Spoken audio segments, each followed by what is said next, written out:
Hey gang, AV here. Welcome to my review of the G.I. Joe Dollar General exclusive Duke, the first Sargent figure. Here he is in the packaging, and as you can see, I've got two figures here. That's because Wave 1, you had the green and brown version, and Wave 2, you had the gray and black version. Other than that, they're exactly the same, come with the same accessories, even in the same colors. Packaging is exactly the same, front and back.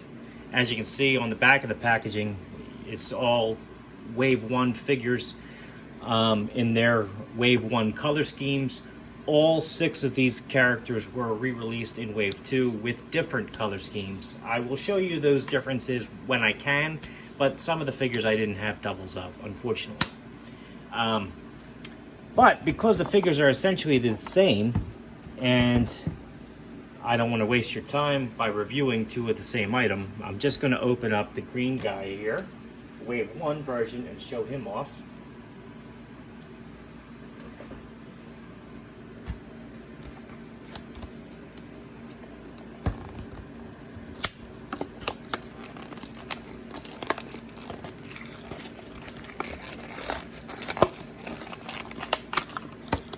Figure stand.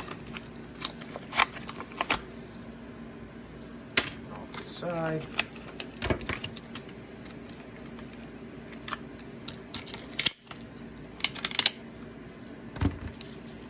There's a pistol. Just taped in. And there we go. So first and foremost, we're going to have a look at his accessories. Comes with a figure stand. It has G.I. Joe in raised letters, 2 foot pegs. It does not say Duke on the front. The Dollar General figures, even though they came with figure stands, they did not have the figures' names printed on the front like all the other stands that we're used to seeing. It's still 2007 Hasbro copyright on the back. He comes with this, I believe it's an M16. I'm not a huge weapons guy, so if I'm wrong, please correct me, but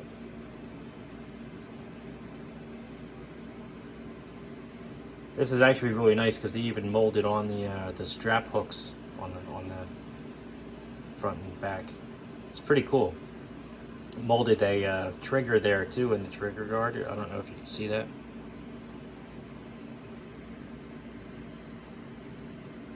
It's pretty cool. Comes with this pistol.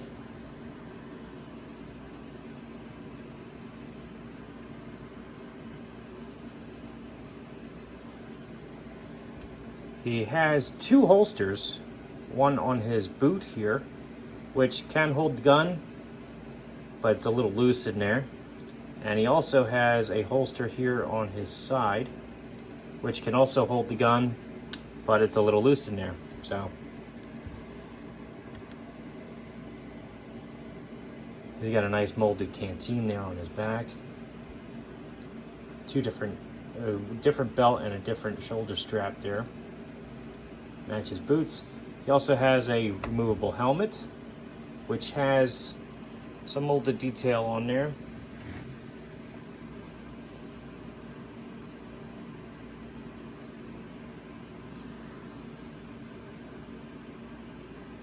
Pretty cool.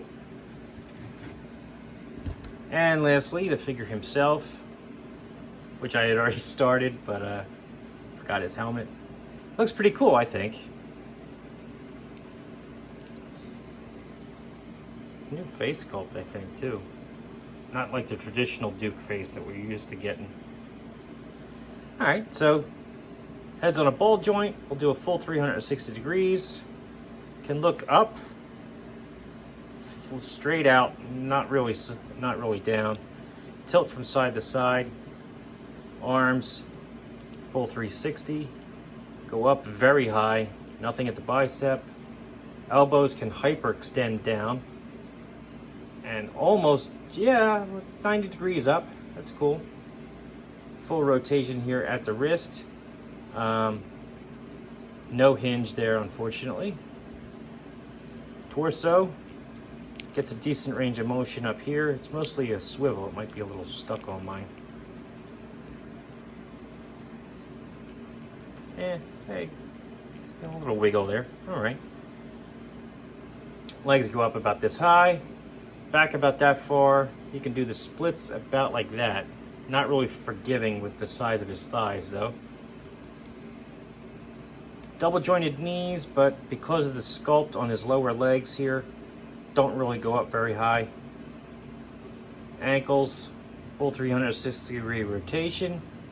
Point his toes down and point his toes up slightly. So not bad articulation on this guy, especially considering that our general figures came out the same time as the retaliation figures, who were more expensive and had less going on articulation and paint wise than these guys did. Kind of funny how that worked out, but you know, it is what it is. He can't hold his weapons nicely. Helmet fits on there good. Stand him up. Let's do some size comparison now. Move my camera down a little bit. Here he is next to a vintage G.I. Joe figure, namely Snake Eyes. As you can see, Duke is more on the 4-inch scale as opposed to the 3 3/4 inch. Here he is next to a vintage collection Luke Skywalker. Again, he's a little bit taller than him. Boss Fight Studio Blank. Closer in scale with him.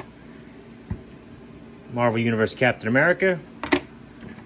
And a Master Chief. Cool figure, I like them. I mean, if you can find them at a decent price, I do suggest you pick one up.